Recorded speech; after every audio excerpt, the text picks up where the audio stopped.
try rotating from side to side.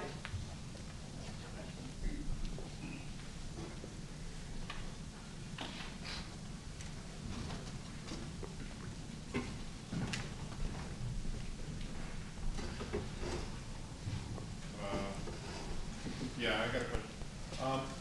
Since norms can shift, and we see that the way war is fought from the 40s to now has shifted dramatically, right?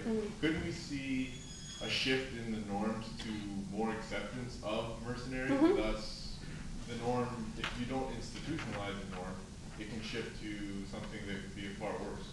Yeah, yeah, and that's certainly the point that people who write about institutionalization make, is exactly your point. That what happens if we don't institutionalize it and we think it's a good thing, other conditions might change and we might not want them to change, and therefore institutionalization is a good thing. I think in the case of mercenaries, though, institutionalization might be partly responsible for the shift. Because one of the things that's very interesting when we study, in the program I work on at Oxford on the changing character of war, we really emphasize this a lot, is that practices in warfare can change, but norms of warfare don't necessarily change. So what we see now is a situation where the tactics and techniques which are used in war are vastly different from the way that they were used in World War II. There was not a lot of suicide bombing happening in World War II. But there is still the norms are still actually effectively the same, right? That we still think that targeting civilians is a bad thing. That we still think that, that there's something flawed about terrorist tactics. So sometimes the practical situation, the norm can be separate from the practical situation on the ground. So even though things on the ground have changed, that might not actually cause a change in mercenary use. What might be causing the change is the fact that not only have we had changes in the practices, but we've also had this ineffective law, which has made people think that the practice is somehow okay.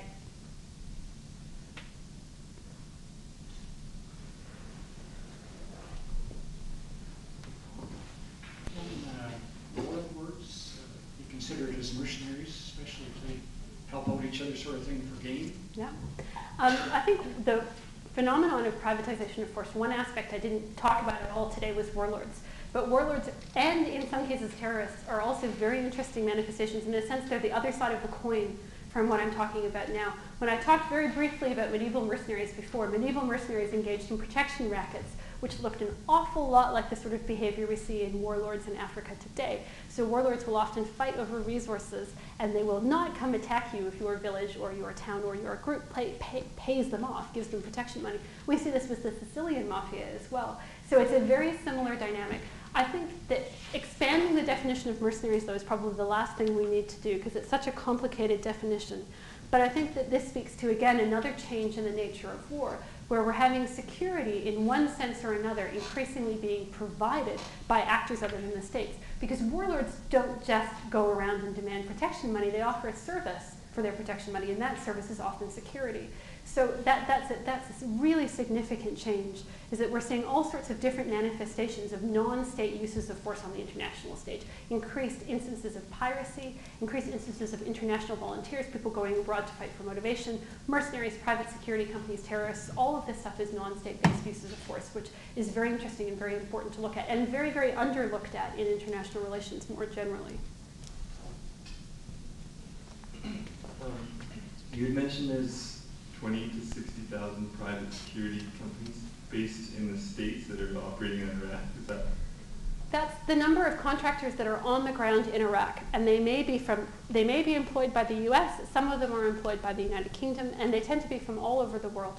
So you have Fijians, you have Ugandans, you have Croatians, you have Bosnians, you have Americans, you have lots and lots of people. It's a real international coalition. Okay, so until today, excuse me, ignorance, I've never heard. So can I just have some examples of what these private security companies do? Private security companies provide a very wide range of services in both Iraq and Afghanistan. And they're typically things that the military used to do. In fact, they're all things that the military used to do itself and has now sent out to the private sector to do. So I mentioned earlier protection of installations and individuals. So protecting the Baghdad airport. The Baghdad airport is secured by a private security company.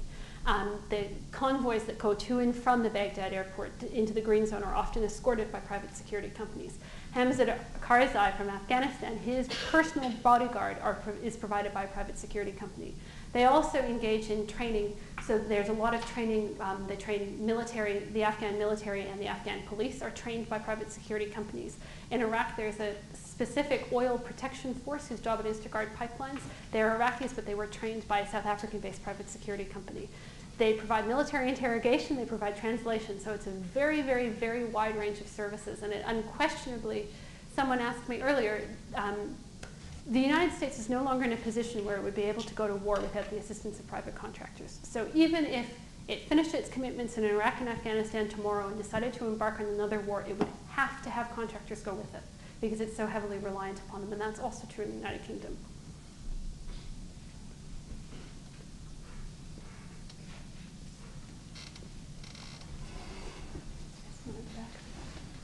How would you, like by some of your definitions, how would you characterize the U.S. Army at the present state? As right now, every few months or every year, they raise the amount of bonuses recruits will get as their enlistment enrollments go underneath their projections.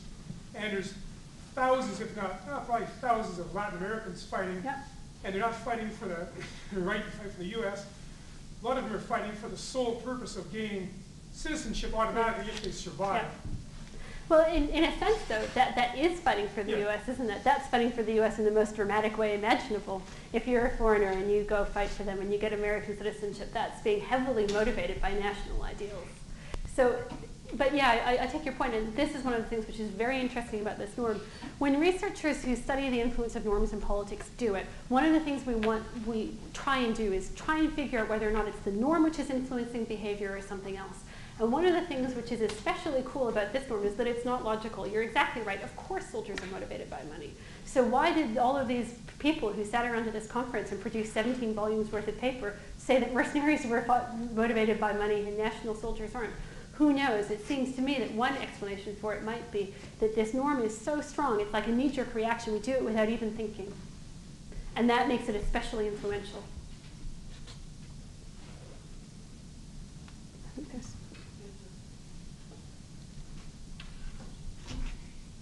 Thank you very much for your very fast introduction to this. And before you started talking, I thought I knew something, and now I'm not so sure anymore. I visited Sicily last year, and when I returned and I did some reading, I thought, now I understand it. I think I understand what's happening and what has been happening in Sicily. And in fact, I didn't hear you comment on why the mafia would have so much power and the tragic history of Sicily having been colonized for centuries or maybe even for more than a millennium. I also am still confused by what you have said, because I remember very definitely that Hobsbawm, great historian, wrote a very good book on rebels. And I liked it a lot, but it's about 50 years ago that I read it. And I know it had a lot to do with the norms. Where are the norms in society where something like that develops? So I almost have like a comment of confusion. And yet I have a specific question, because I suddenly started thinking about what happened under the Nazi regime when they were using some people whom we called either traitors or handlers or whatever, and they were paid and they became an extension of the Nazi power implementation. So you can see I'm really confused, because it seems to come back to what the heck is happening? I thought when I walked in here, no privatization of army, that's bad. I've read about it, no. And your comments have, raised a lot of other issues, like are we going retrogressive? Are we going to go back to whatever?